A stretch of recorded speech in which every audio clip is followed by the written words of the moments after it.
Atenção, atenção. Olá, galerinha. Pam, pam, param, pam, pam, pam, param, pam, pam. Pam, pam, param, pam, pam, pam, param, pam, pam. Ô, Papai Smurf! Papai Smurf! Ô, Papai Smurf!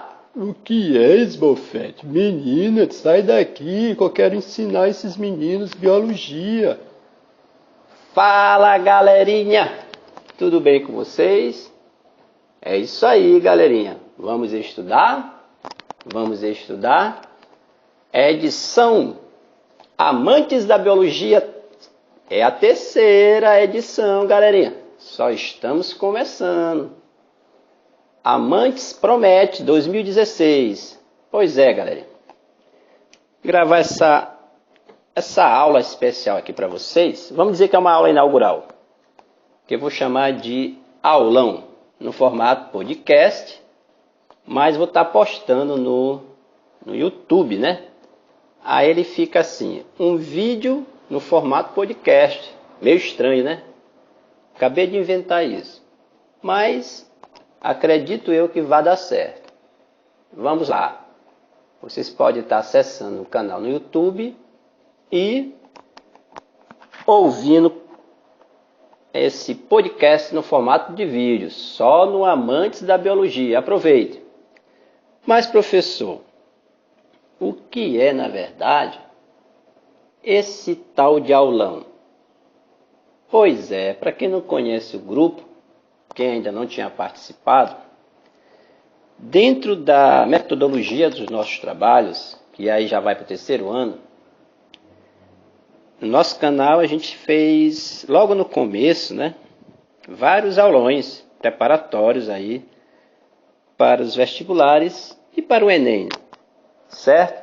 Às vezes a gente faz um aulão específico para as discursivas, mas, enfim, o que é um aulão? Bom, o aulão é um formato de aula diferenciado.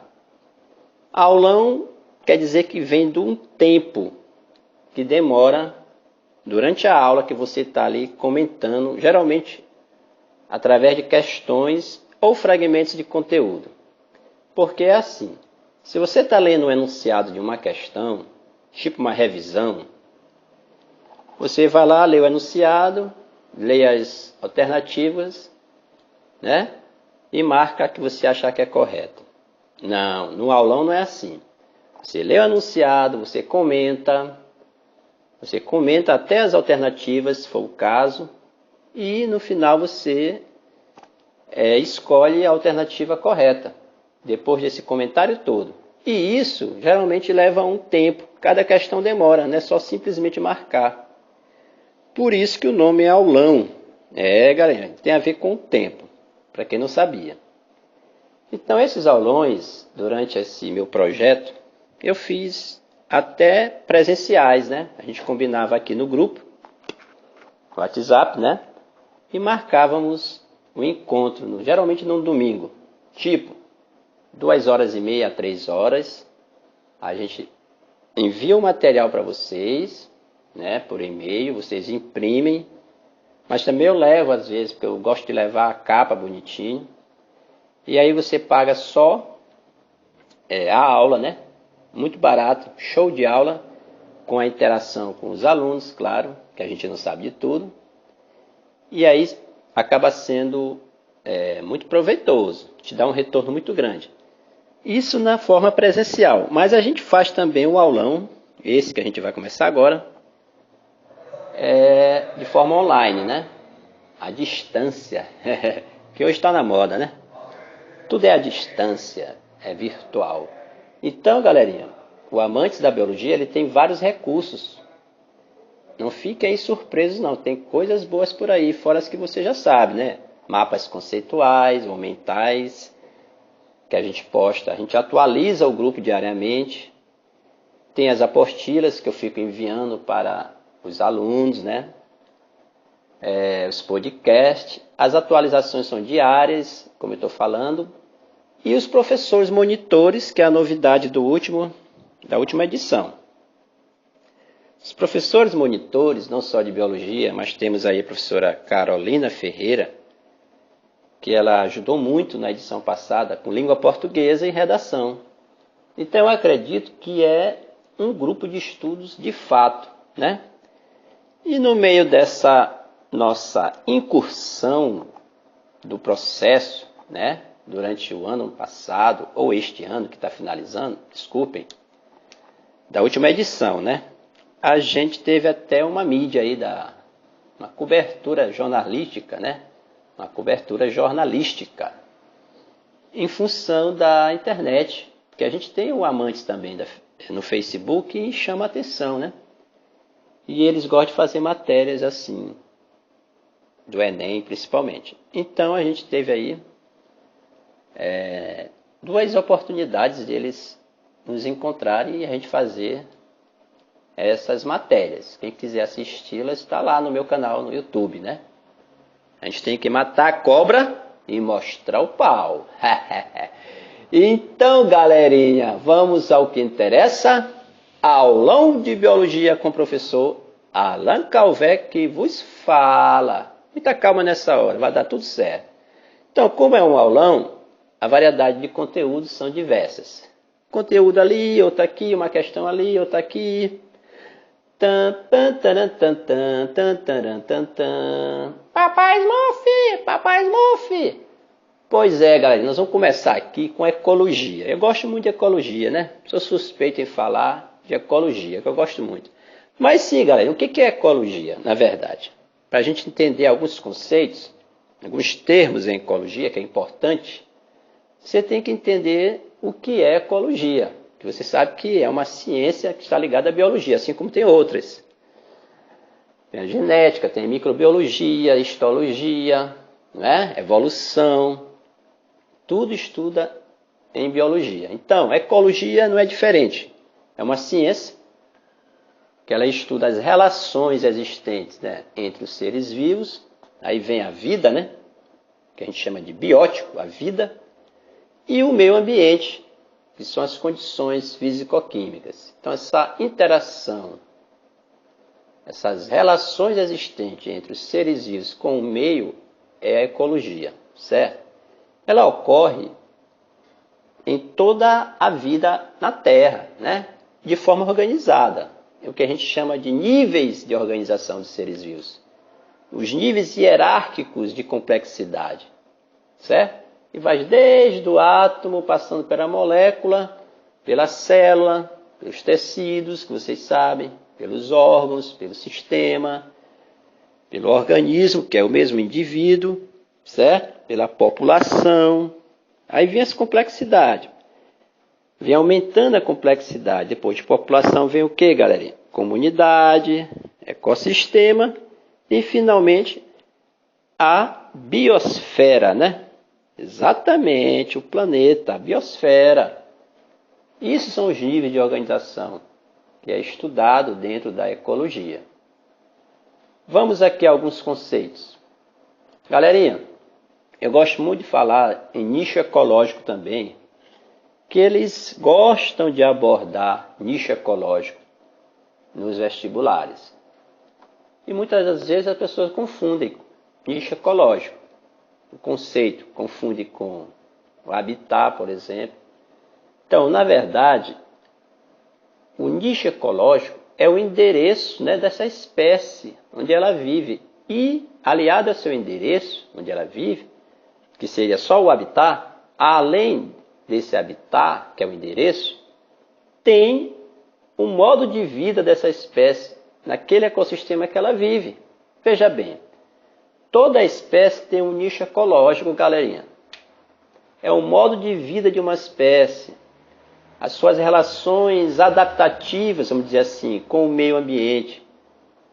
Tipo, seu tipo de alimentação, certo? O que essa espécie vai representar como alimento para outras espécies, né? Aí entra a questão da cadeia alimentar. Entenda bem. A sua forma de reprodução, galerinha. Seu potencial biótico. Tudo isso é nicho ecológico, né? A forma como é que ele preda, seu método de caça ou de fuga. Quer dizer, todas essas relações o modo de vida dessa espécie naquele ecossistema é o seu nicho ecológico, seus hábitos, né? Se é noturno, se é diurno. Por exemplo, nós temos ali o morcego que tem hábito, né, noturno. Ele é mais ativo durante a noite. Durante o dia os morcegos ficam ali de cabeça para baixo, né? Só descansando, metabolizando, né? Recuperando as energias. À noite ele vai, né, se alimentar ou de sangue. Aí tem a ver com vetores de doença. Mas a maioria são frutívoros, né? Se alimentam de frutas. Então, muita calma nessa hora quando você estudar nicho ecológico. Então, o que é nicho ecológico? É o modo de vida de uma espécie. Suas relações adaptativas com o meio. Certo? Mas vamos lá, galera. Vamos continuar. E o conceito de habitat? Bom, o habitat, galerinha, de uma espécie é o ambiente físico onde ela vive. Certo? Várias espécies podem compartilhar o mesmo habitat, mas desempenhando diferentes atividades biológicas. Vejam bem, várias espécies podem compartilhar o mesmo habitat, mas desempenhando diferentes atividades biológicas. Entenderam? Portanto, há casos em que no mesmo habitat coexistem, na verdade, diferentes espécies, ocupando diferentes nichos ecológicos. Olha aí como não é tão simples. Há casos em que no mesmo habitat coexistem diferentes espécies, ocupando diferentes nichos ecológicos. Muito bem, galerinha. Olha, eu vou dar como exemplo aqui, vou estar dizendo para vocês, muitas espécies no mesmo nicho ecológico, ou diferentes nichos ecológicos, na verdade, né? No mesmo habitat. Diferentes nichos ecológicos no mesmo habitat, muitas espécies. Nós temos aqui, por exemplo, moluscos, que está ocupando aqui o mesmo habitat de anfíbios. Você pode encontrar nesse habitat moluscos, anfíbios, fungos, peixes, insetos, por que não? E plantas, pronto, diferentes, né? Espécies em um mesmo determinado habitat. Muito bem, galerinha. Papai Smurf, eu quero mais biologia. Calma, Smurfette. Nós estamos estudando aqui ainda os nichos ecológicos e o habitat. Galerinha, o que é sobreposição de nichos ecológicos? Tá aí uma coisa diferente que talvez vocês ainda não tinham estudado, né? Quem sou eu para duvidar de vocês? Eu sei que vocês estudam. Olha, depois eu vou dar dica para vocês para fazer um plano de estudos, certo? De biologia, claro. É só solicitar. Mas eu acredito que eu já tenho alguma coisa no meu canal. Sobreposição de nichos ecológicos, galerinha, é quando temos no mesmo habitat, veja bem, sobreposição de nichos ecológicos. Quando temos no mesmo habitat espécies com nichos ecológicos semelhantes. Isso chama sobreposição de nichos. Aí, galerinha, eu chamo a atenção para uma coisa chamada de competição interespecíficas. Certo? Se é interespecíficas, que é a mesma coisa de heterotípica, é uma competição entre espécies diferentes. Então, é possível a gente ter, vivendo em um mesmo ambiente físico, duas ou mais espécies que vão competir, por exemplo, pelos recursos naturais, como alimento, território, pela luminosidade, aí entre os autótrofos, ou pelos nutrientes, certo? Ok, galerinha? Quer um exemplo? Ó, na savana africana, por exemplo, savana africana, nós temos 3 grandes felinos, não é isso? Nós temos aí o leopardo, que é um grande predador, assim como o leão também, um grande predador, e o guepardo. O guepardo é aquele felino o mais rápido do mundo, o guepardo, certo? O guepardo, é um predador, beleza?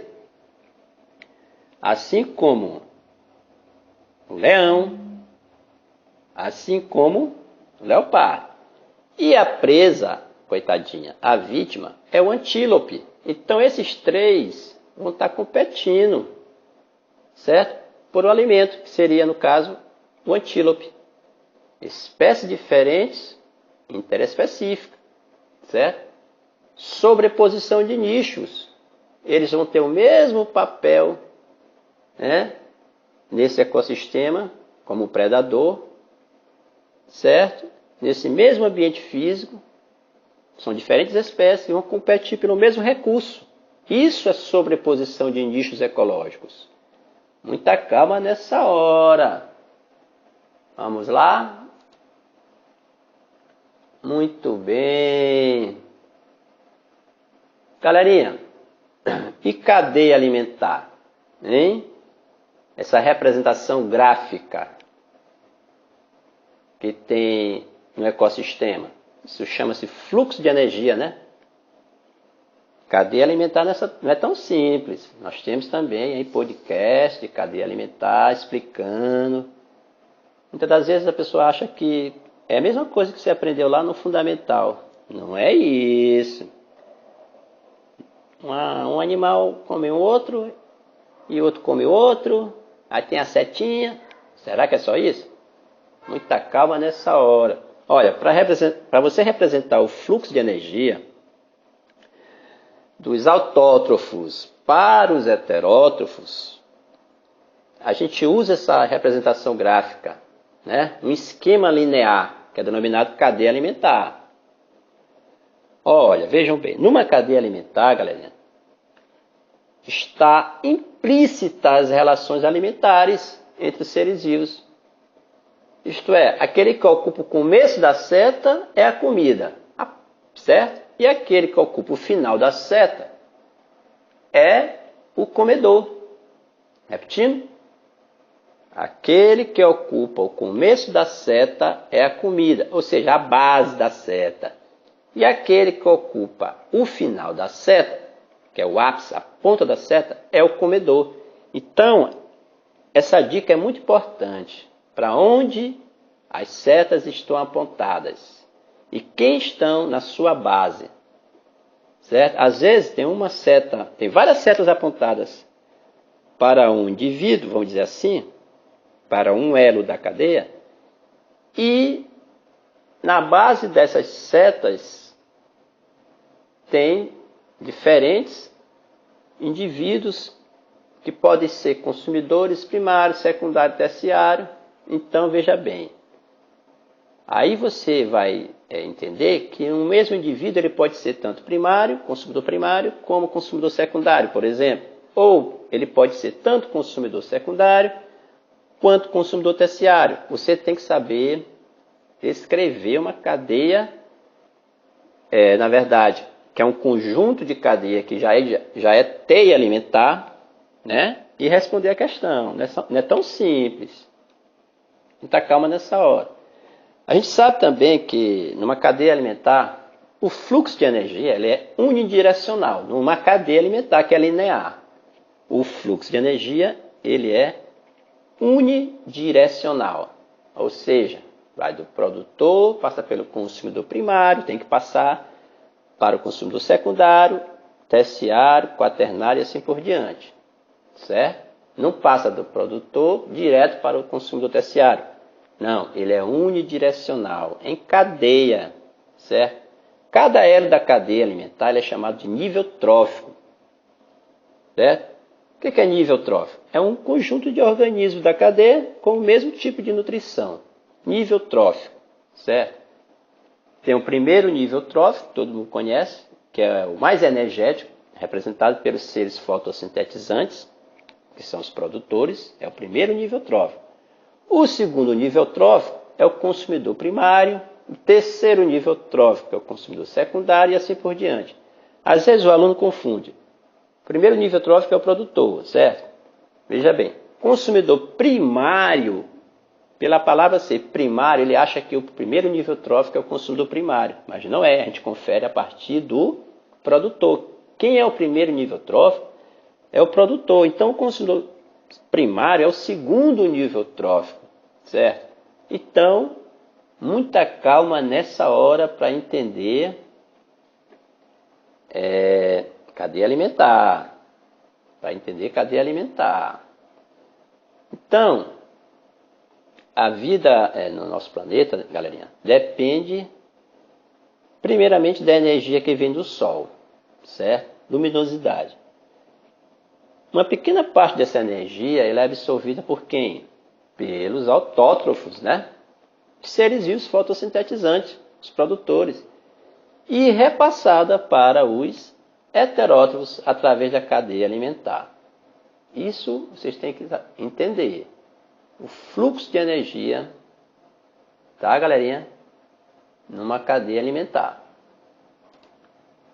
Olha, os produtores são os autótrofos das cadeias alimentares, não é isso? Os produtores, seres fotossintetizantes. É aqueles que produzem a matéria orgânica, gente, o alimento, a partir de substâncias inorgânicas e uma fonte de energia. Aí tem o conceito de fotossíntese.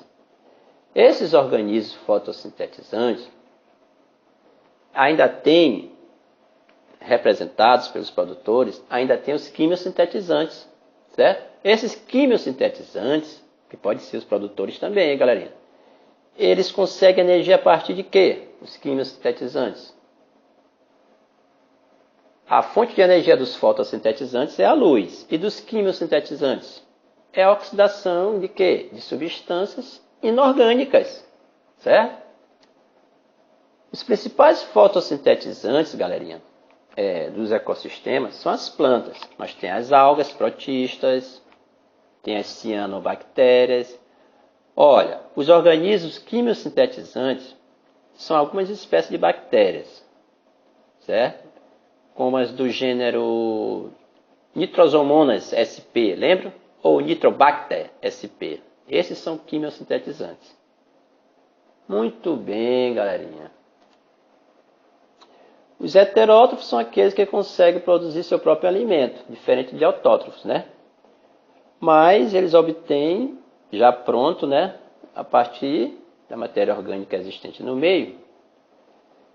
Eles podem ser consumidores ou decompositores, os heterótrofos, certo?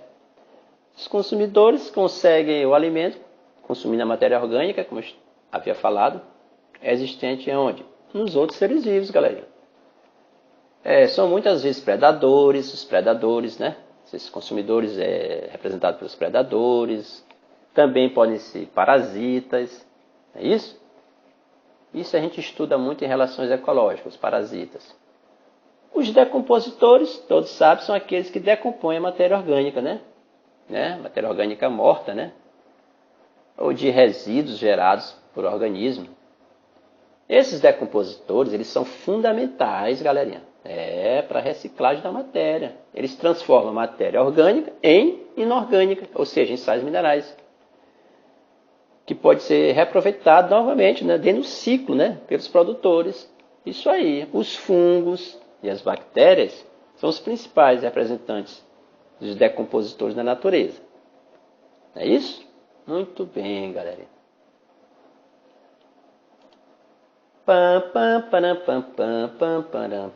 Então estudem cadeia alimentar, teia. Olha, teia alimentar, galera, é um conjunto de cadeias alimentares que estão entrelaçadas. É um modelo muito atual, né? Muito assim verdadeiro, vamos dizer assim, real, aonde você demonstra as relações tróficas existentes no ecossistema. Porque eu falei ainda há pouco que o indivíduo ele pode ocupar mais de um nível trófico. Pode ser primário, secundário ao mesmo tempo, terciário ou quaternário ao mesmo tempo. Né? Isso dentro de uma teia alimentar. Esse conjunto de cadeias entrelaçadas. Certo? Aqui, ó, vou dar um exemplo aqui. Nós temos aqui o milho, né? Que é o produtor, milho, né? Planta, né? Fotossintetizante. Aí eu tenho, quem se alimenta do milho? Olha aqui o ápice da seta. Eu tenho um roedor. O ápice da seta, né? Apontada para para o roedor, a seta está apontada para o roedor. E na base dessa seta do roedor, nós temos o milho. Então, o roedor é quem? O C1, né? Que é o consumidor primário. Certo? Mas, se alimentando também deste mesmo produtor, que é o milho, tem besouro. O besouro. Então, o besouro também é C1, é consumidor primário. Então, o roedor é C1, porque se alimenta do produtor. E besouro também é C1, porque se alimenta desse mesmo produtor. Mas vejam bem, se alimentando desse roedor, eu vou ter, por exemplo, uma coruja. Galerinha. Então, se a coruja se alimenta do roedor, que é C1, a coruja é o que, galerinha? C2, consumidor secundário. Muito bem. Então, a coruja é consumidor secundário. Então, se tiver, se puder descrever uma cadeia, uma teia, que é um conjunto de cadeias, tiver vários elos entrelaçados através de setas, você tem que saber quando é que ele é primário, quando é que é secundário, quando é que é terciário, ou se ele é ao mesmo tempo secundário, terciário, quaternário. Olha, essa coruja, nesse exemplo aqui que eu estou olhando, está se alimentando do roedor, e o roedor é secundário também, porque ele está se alimentando do besouro. Se alimentou do primário. Se o roedor é secundário por estar se alimentando do primário, que é o besouro, essa coruja ela é consumidor terciário. Então, essa coruja é consumidor terciário, galerinha. Muito bem. Mas isso a gente demonstra em sala de aula muito melhor, porque você está observando, né? Mas você pode pegar o material de vocês aí, algum exemplo aí, e tentar descobrir isso aí. Certo? Mas lembre-se que não é tão simples cadeia e teia alimentar, não. Ainda tem a representação por pirâmides, né? Pirâmide de números, pirâmide de biomassa, pirâmide de energia. Aí tem umas dicas que a gente dá pela unidade, né? Por exemplo, a pirâmide de energia geralmente é dada em calorias ou quilocalorias. É só observar lá no enunciado de alguma questão. Pirâmide de número você vai observar pela quantidade. E pirâmide de biomassa, né? Por quilo, por grama, você tem que ver a massa. Mas algumas pirâmides elas podem ser invertidas. Aí nem sempre aquela conformação da pirâmide vai estar ali, base maior, né? E o ápice menor. Quando é invertida, essa base ela fica mais estreita. Aí você, como dica, vai na unidade. Tem que dar uma olhadinha aí no material de vocês aí. Pirâmides. Tem de número, de biomassa e de energia. Vamos lá para os nossos conceitos, né? Em ecologia. Galerinha, o que seria população em ecologia? Conjunto de organismos da mesma espécie. Certo? Ao detalhe. Conjunto de indivíduos ou organismos da mesma espécie, diferente de comunidade, que é de diferentes espécies, certo? Que vivem em um determinado lugar. Isso é o conceito de população. Certo? Se eu tenho, por exemplo, em um determinado lugar, um espaço ali, no ambiente, eu tenho somente, vamos dizer assim, Felis catus. Ah, professor, eu não sei o que é Felis catus. É o nome científico do gato doméstico. Aí o aluno, quando sai do segundo ano do ensino médio, ele tem que saber pelo menos 10 nomes científicos na ponta da língua e saber escrevê-los corretamente segundo a taxonomia, segundo a nomenclatura, né, taxonômica, proposta por Carl van Linneu, ou Linné. Meus alunos, quando saem do segundo para o terceiro, eles já vão sabendo disso. Comigo só passa se souber escrever os nomes científicos, de acordo com as regras de nomenclatura. Tá pensando que eu sou fácil? Então, naquele mesmo espaço só tenho Felis catus, só gatinho. Então ali é da mesma espécie. Então, ali, esse conjunto de gatos representa uma população, galerinha. É isso aí. Muito bem, galerinha.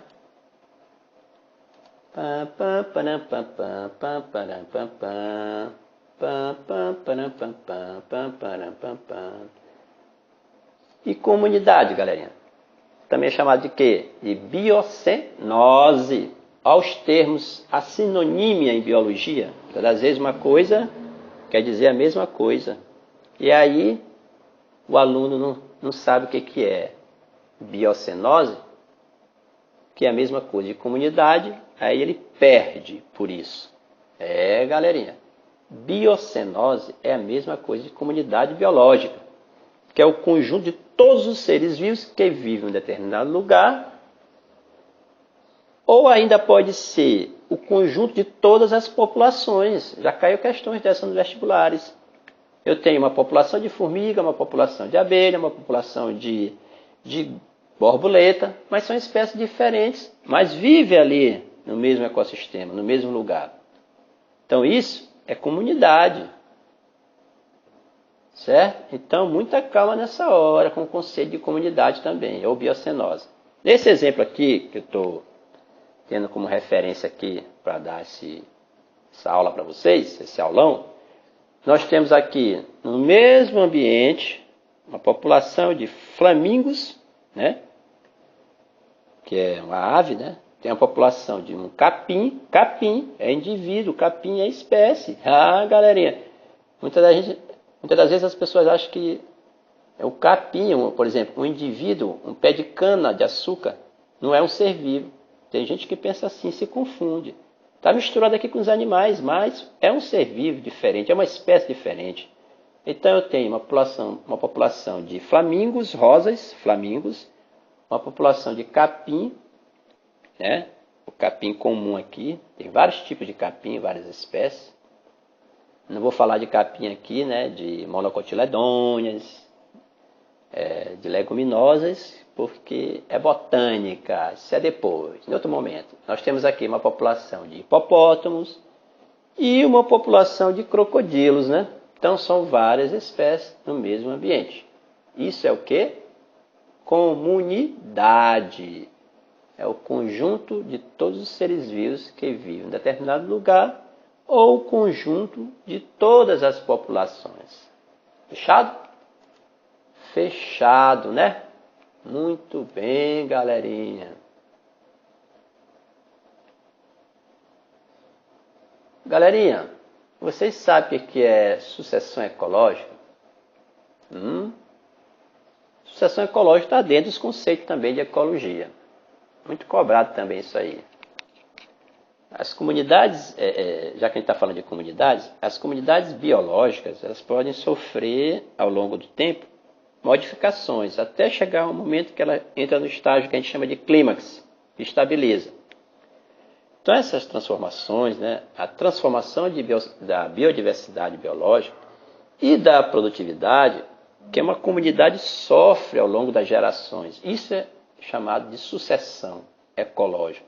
Suceder, substituir nesse sentido. Você substitui uma paisagem ao longo do tempo. Certo? Por exemplo, em sala de aula sempre eu falo aqui para a nossa realidade de um bioma chamado de região dos cocais ou zona dos cocais. Aí eu brinco com eles. No Maranhão, o babaçu abunda. Galerinha, o babaçu abunda. Quer dizer, o babaçu, que é um fruto, né? Uma planta, uma árvore, uma palmeira, certo? Tem em abundância, quer dizer, forma uma só paisagem, né? Florística, fisionomia, que você passa viajando na BR e olha ali, eita, mas tem babaçu. Então, no Maranhão, o babaçu abunda. Mas será que aquele babaçual ali, aquela floresta de babaçus, cocais, zona dos cocais, porque é um coco, né, o babaçu, foi alguém que chegou ali, plantou, ele ficou ali bonitinho, ou para chegar nesse estágio, que a gente chama de clímax, teve várias transformações seriadas. desde do solo lá, quando era ainda nu, vamos dizer assim, ou desnudo, que tinha intemperismo agindo ali, que ainda não estava formado, era rocha que se decompôs, se transformou em solo, para poder ficar fértil, surgimento de vidas, para chegar a esse estágio, para formar esse bioma. Isso é sucessão ecológica. Veja bem, existem etapas da sucessão ecológica, que a gente chama de comunidade pioneira, né? Ou ESSESI, são as espécies pioneiras resistentes o que eu falei de intemperismo, a diversidades ambientais. Elas conseguiram se estabelecer, galerinha, em um lugar com poucos nutrientes. E o que acontece? Essas espécies elas modificaram o ambiente, né, para poder dar condições para a chegada de novas espécies mais complexas. Mas quem são essas espécies pioneiras? Os líquens. Você sabe que são líquens, né? Associação de algas e fungos. As cianobactérias, né? Aí vem, depois da ESSESI, ou comunidade pioneira, vem as comunidades, vamos chamar de transitórias, ou série, SRE, série, as séries. Quem são essas comunidades transitórias? São as comunidades que já tinha uma condição favorável para elas, que as pioneiras deixaram, são as comunidades que vão se instalando. Essas comunidades também vão modificando o local também, gradativamente. Né? Uma comunidade ela modifica o ambiente para a chegada de outra. É assim que funciona a sucessão ecológica. E essa outra sempre é mais complexa, até chegar a um estágio de estabilidade. Quem seriam essas comunidades transitórias? Os musgos, né? Aí vem as gramíneas, os arbustos, certo? Plantas aí de pequeno porte, né? Vão surgindo ali naquele solo, vão dando vida para aquele solo. E, finalmente, uma comunidade estável. O que é uma comunidade estável? É uma comunidade de alta biodiversidade, galerinha. É o estágio que a gente chama de clímax. No clímax, galerinha, praticamente a quantidade de matéria orgânica produzida é igual à matéria orgânica consumida, certo?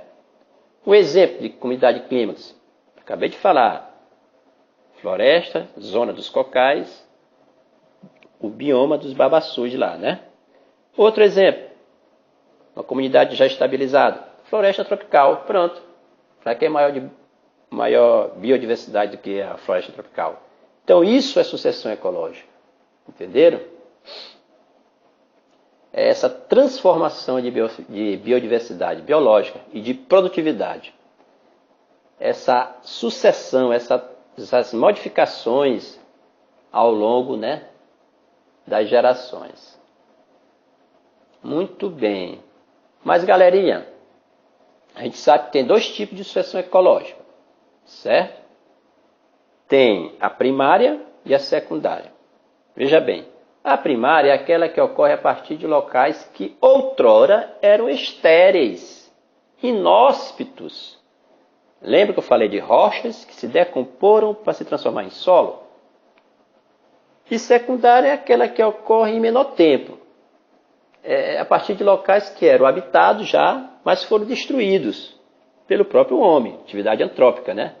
As florestas secundárias originadas após o incêndio, por exemplo, da floresta primária. Isso é um tipo de sucessão secundária, onde uma já existia e, por ocasião da destruição, principalmente feita pelo homem, as queimadas, por exemplo, surge outra floresta, né, a partir secundária, a partir da primária. Entenderam?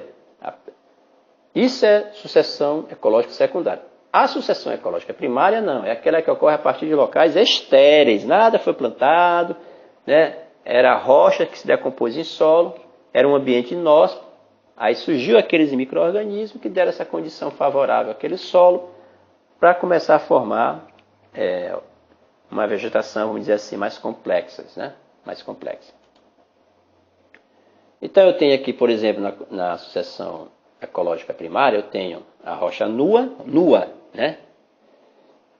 Temos um exemplo de uma rocha nua, uma ilha, né? De origem vulcânica, por exemplo.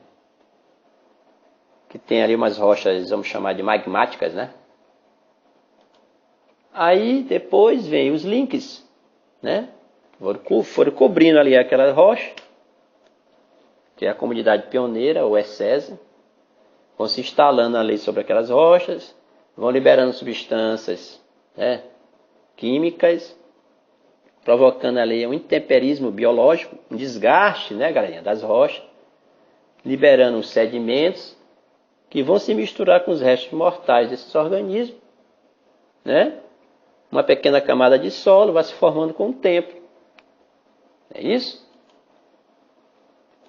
Aí, à medida que o solo vai ficando mais rico em nutrientes, novas comunidades, que a gente chama de série, que tem como base plantas de pequeno porte, como as gramíneas, vão se estabelecendo ali e mudando gradativamente o ambiente. Comunidades cada vez mais complexas, galerinha. E aí vem aumentando a biodiversidade de seres vivos que vão ocupando ali o local e assim sucessivamente, né? Esse solo estando mais rico em nutrientes, ele vai sustentar plantas já de grande porte, né? Como as herbáceas, os arbustos e até árvores. É isso? Após muito tempo, forma-se uma densa, uma fechada floresta, vamos dizer assim, com grande diversidade de espécies vegetais e animais.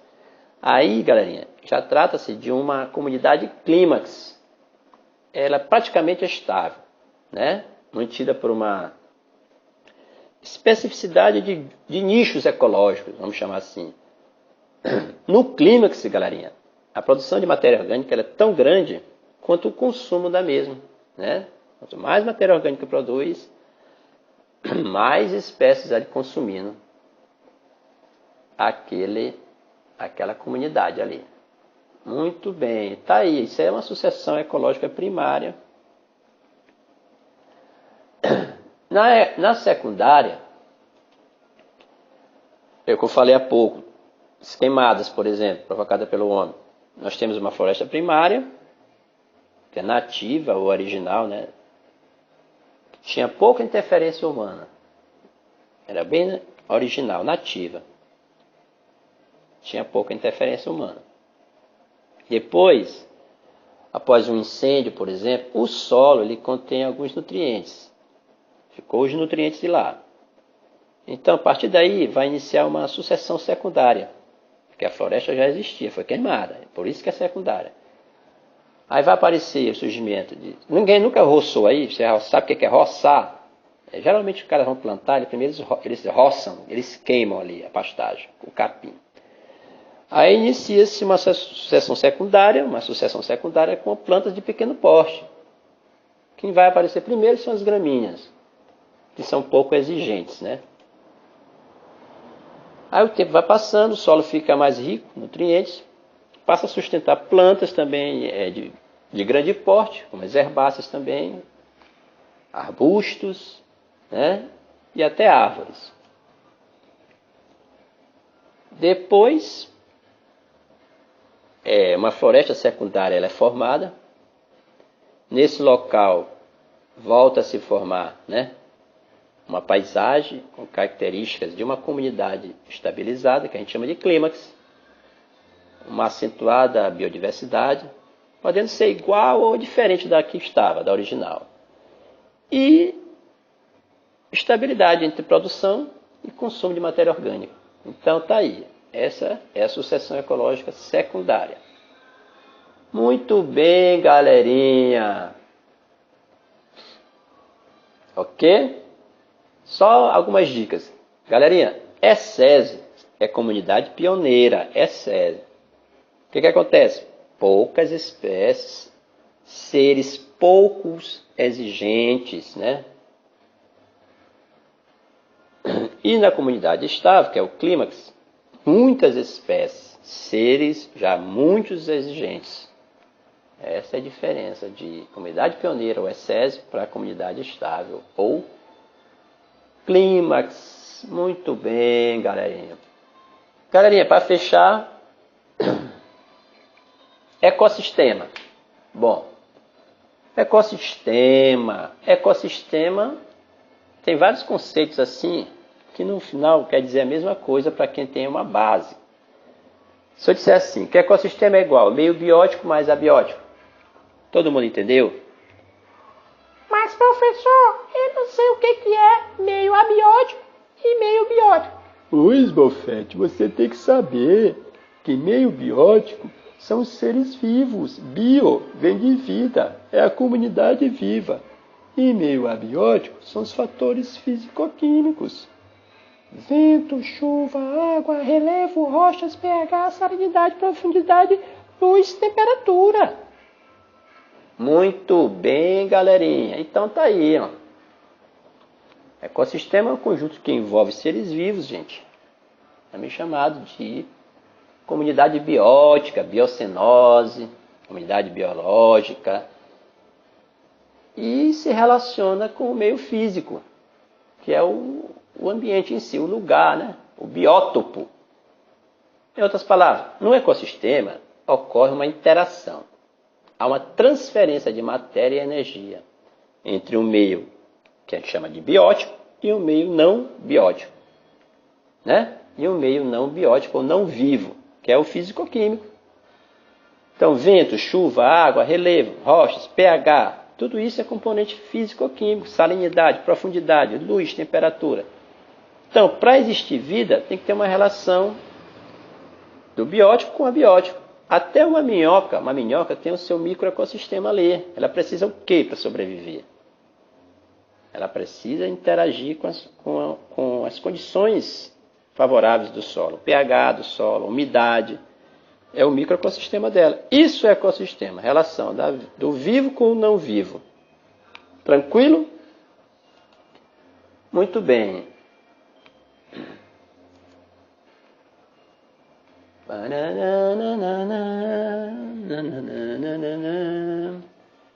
Vamos lá, galerinha. Ecologia, né? Falamos muitas coisas aí de ecologia. Vamos ver aqui o que eu vou passar aqui para vocês. Está com pressa? Eu não estou, não. Não estou com nenhuma pressa. Trago uma questão aqui para vocês, que é aulão. Aulão tem conteúdo e tem questões. Tem aulão só com questões comentadas, como expliquei há pouco.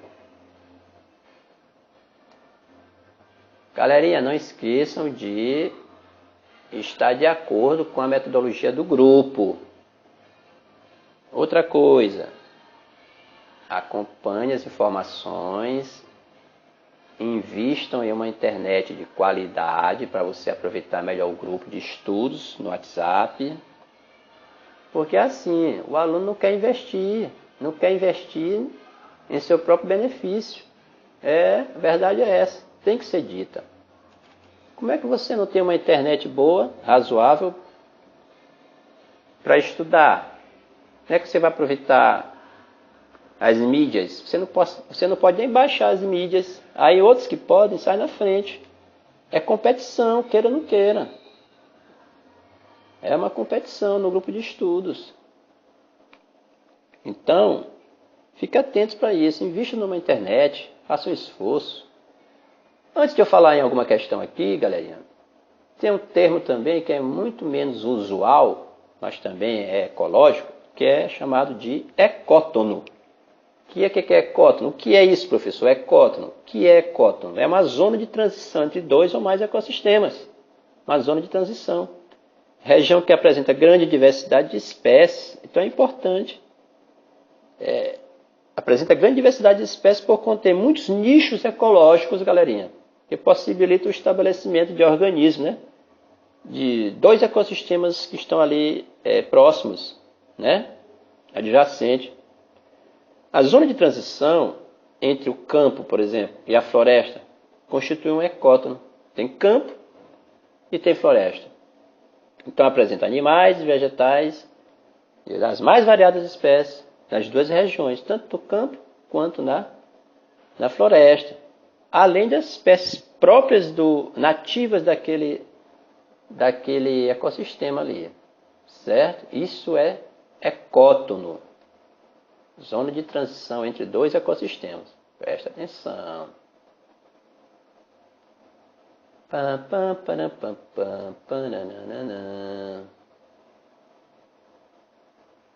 Galerinha, a pirâmides ecológicas, pirâmides, representação por pirâmides, vou dar aqui fazer uma leitura aqui. A gente tem que acompanhar o livro didático. Aluno que estuda por livro didático é um aluno competitivo. Então você tem que ter seu plano de estudo. Depois converse comigo que eu dou uma orientação. Nunca abandone o livro didático. Essa é a dica. Aluno competitivo é aluno que também estuda pelo livro didático. Eu estou aqui acompanhando o material, mas fazendo aqui as minhas observações. A pirâmide, voltando um pouquinho à questão das pirâmides, a pirâmide de número ela indica o que eu falei? A quantidade, né, de organismos em cada nível trófico de uma cadeia alimentar. Há duas formas de representar a pirâmide de números. A direta, também chamada de invertida. Não, direta, desculpe, e a invertida. A direta, ela ocorre quando alguns consumidores, alguns herbívoros, alimentos por grande número de produtores e também serve de alimento a pequeno número de consumidores. Quer ver um exemplo? Grande número de plantas alimenta algumas formigas que serão alimento, quem? Essas formigas, para um tamanduá. Pirâmide de número. Nós temos aqui, da forma direta, grande número de plantas que alimenta algumas formigas, né? Que serão alimento, essas formigas, para um tamanduá. Se você vê uma conformação dessa gráfica, é pirâmide de número, né? Pela quantidade. E direta. E a invertida, nesse caso. Nós temos uma árvore, veja bem, olha como vai ficar estreita a base da pirâmide. Uma árvore, vai desenhando aí a árvore embaixo, no caso, na conformação de uma pirâmide. A base vai ficar estreita. Então desenha aí a base da pirâmide. Uma árvore, vai na sequência do teu desenho a outra camada da pirâmide. Nós vamos ter o quê? Centenas de larvas de insetos. Olha aí, já tem o maior número.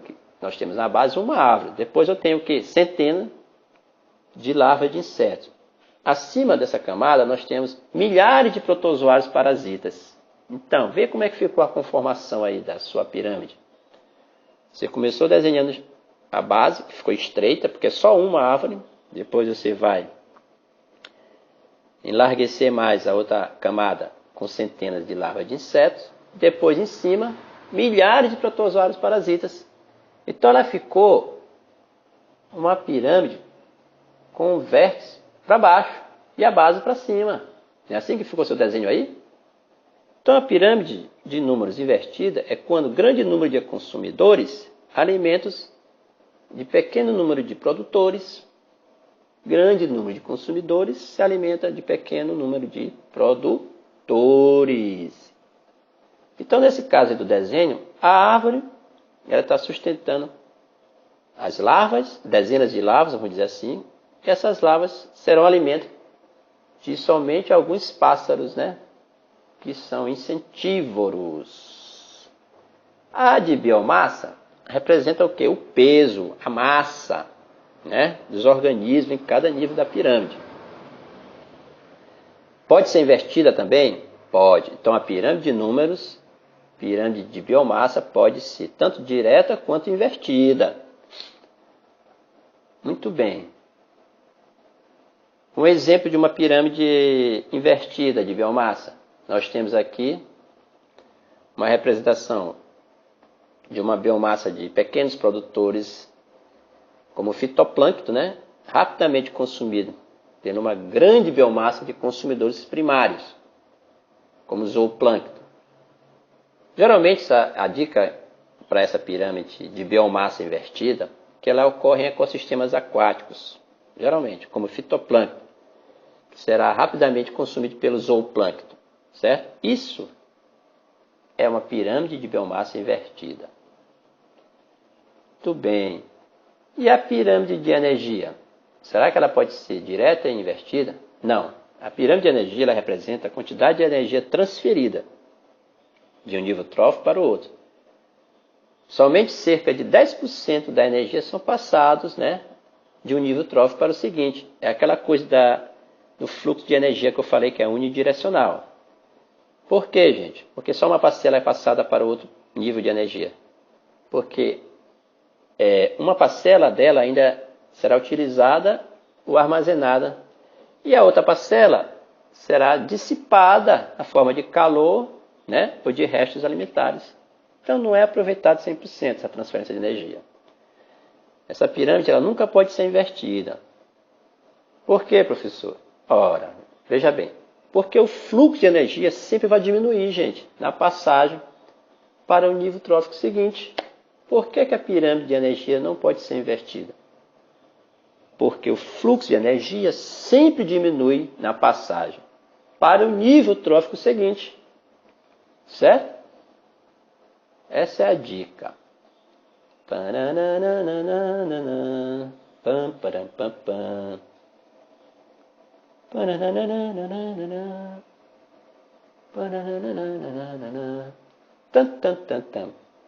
Rapaz, Muff, eu quero um exercício para eu aplicar. Ui, Esbofete, eu já vou dizer, garoto.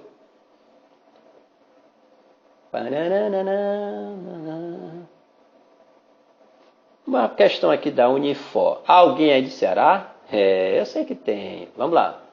Numa comunidade são encontrados os seguintes organismos: capim, lagartas, árvores, abelhas, sapos e ratos. Quantos níveis tróficos são ocupados por esse organismo? Ixi, galerinha, repetindo. Numa comunidade são encontrados os seguintes organismos: capim, lagartas, árvores, abelhas, sapos e ratos. Quantos níveis tróficos são ocupados por esses organismos? Olha lá, galerinha, presta bem atenção. Capim e árvore, veja bem, é o primeiro nível trófico, certo? Lembra lá de produtores fotossintetizantes? Então, veja bem, capim e árvore, primeiro nível trófico, primeiro. Lagartas e abelhas, segundo nível trófico. Sapos, terceiro nível trófico. E ratos, quarto nível trófico. Então anotem aí. Capim e árvore, primeiro nível trófico. Lagartas e abelhas, segundo nível trófico. Sapos, terceiro nível trófico. E ratos, quarto nível trófico. Então, quantos níveis tróficos? 1, 2, 3, 4, 4 níveis tróficos.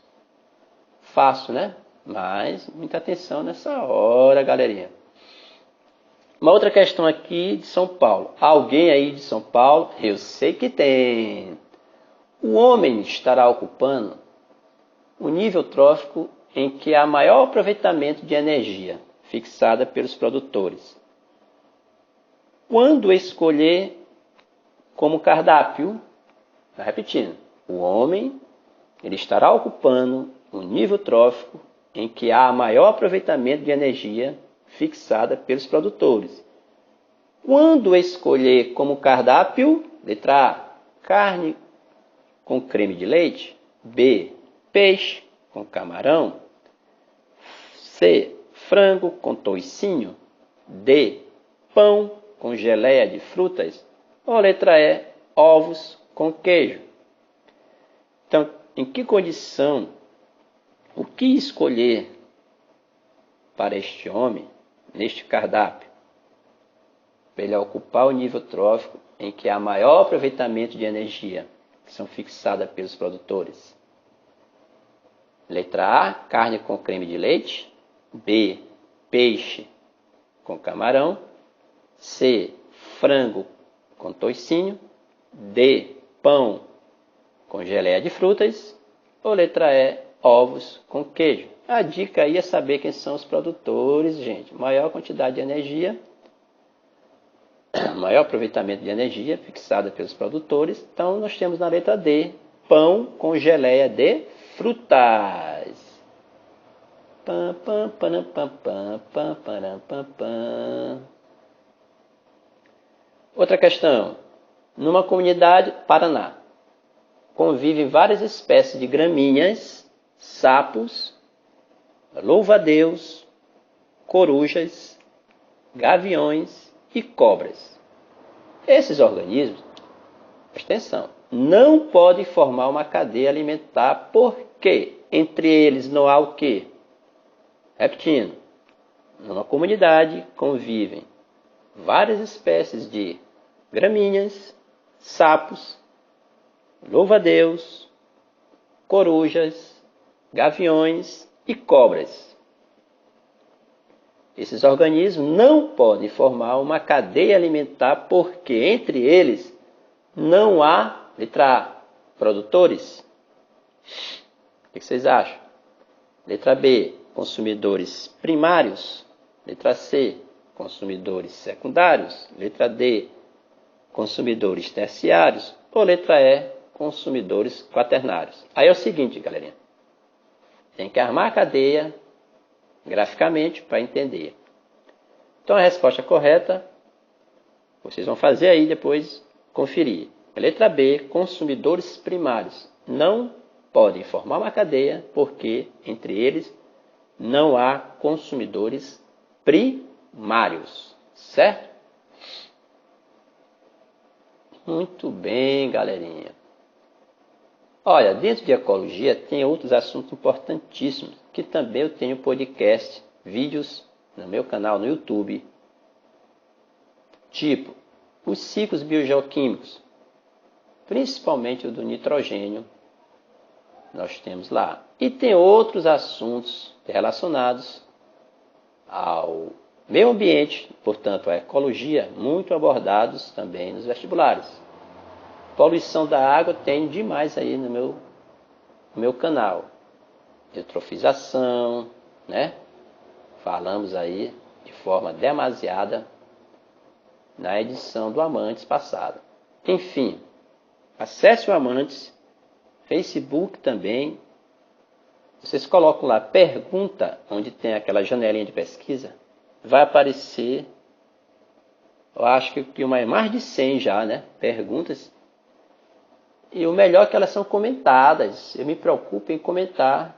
Quer dizer, é uma ferramenta também muito boa. Acompanhe os Amantes do Facebook. Certo? Isso aí, galera.